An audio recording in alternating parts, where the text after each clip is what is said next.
Hey, it's Rebecca. So, there's people who come into your life that you never forget, good or bad. You don't forget them. Insecurity addicts like me are very strange in what we remember. We remember the cruelty more often than we remember the good. I still remember to this day, I was in my 20s, and I'm walking down the sidewalk. And this guy across the street starts like yelling sexy stuff at me, and I just ignore him. I just keep walking. And then finally he goes, "Hey, fat ass, don't fucking ignore me." And I just kept walking. But I remembered it to this day. I remember what he was wearing. I remember what the weather was like. I remember what I was wearing. And I remember being so crushed that I had disappointed yet another person by not being, the standard idea of, feminine perfection. I had nightmares about it. So one of the things that I do as some of my insecurity exercises is I force myself to remember kindnesses that people have done or that I've seen them do, or even on the news. I always remember them because they're so beautiful.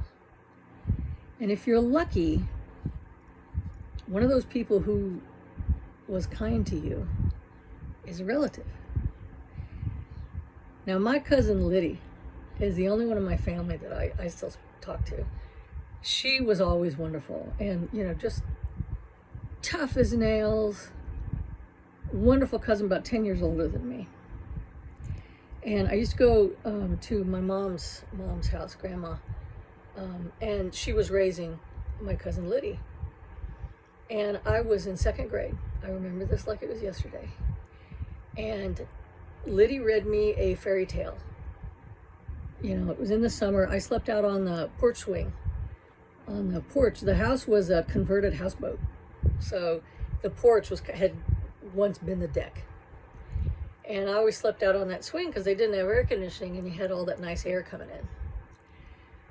So Liddy read me a book, a fairy tale, and I had drank a can of Pepsi, and there was like a little lip all along the windows, that led into the house, and I just set the Pepsi can on there.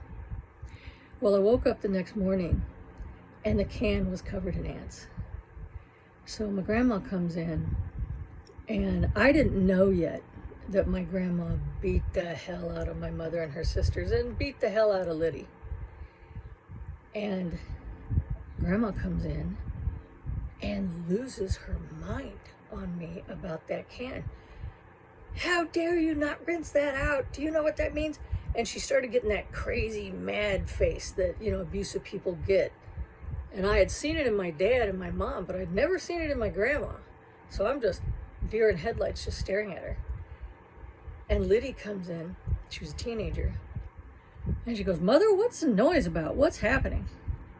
And she goes, she let this can out. She didn't rinse it out. Now it's got ants. We've got ants in the house now. Grandma was a neat freak. Liddy goes, "Mother, that's my can.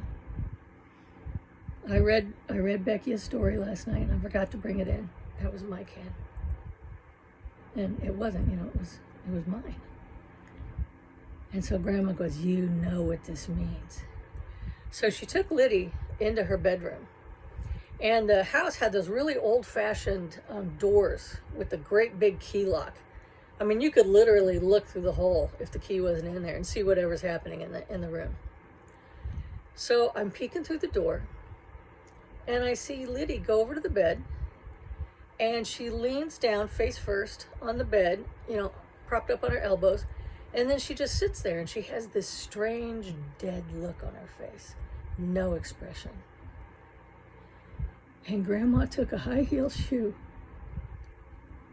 and started beating her with that shoe, with the high heel. And it was one of those, those big, thick high heels. And she beat on her until she couldn't swing the shoe anymore. And Liddy never made a sound, and her expression never changed. Grandma just beat on her until she was completely out of breath and couldn't swing that shoe anymore. And then she goes, okay, you learn your lesson, I hope. And Liddy, didn't say anything. She just got up. And I was so terrified, I ran outside, and they hadn't gotten indoor water yet. So that, the big water pump was out there. And I'm standing by the water pump, and I don't know what to do. I don't know what to do. And Liddy comes out, and I said, I'm sorry, I didn't know. I didn't know about the Pepsi. I didn't know. Liddy goes, it's all right, kid. Come on. Let's go. I'll get you some ice cream.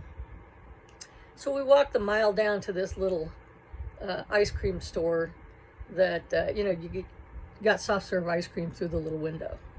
And I remember it because it had a big flashing star on it. And so she got me an ice cream cone. And we're walking back. And I'm looking at my ice cream cone, and I keep looking at her. She's not giving any sign that she's hurt at all. And then we get about a block from Grandma's house. And one of the neighbors was walking on the other side of the street and said, hey, Liddy, hey. And she raised her hand and she went, hey, back, and waved. And she waved with her left arm, which is what on the side I was on, because her other hand was holding her ice cream cone. And she had one of those little fitted tops that, if you raise your arms up, they go up and they show your belly. And I saw these crescent, seeping bruises all down her side where Grandma had beat her from that shoe, just like a horseshoe. And she'd hit so hard that they were seeping blood, and they were already turning black. And ever since then, Liddy's been one of my favorite human beings on earth, that she did something that selfless and that brave, took that beating meant for me. I will never forget it. And kindness through cruelty is strange.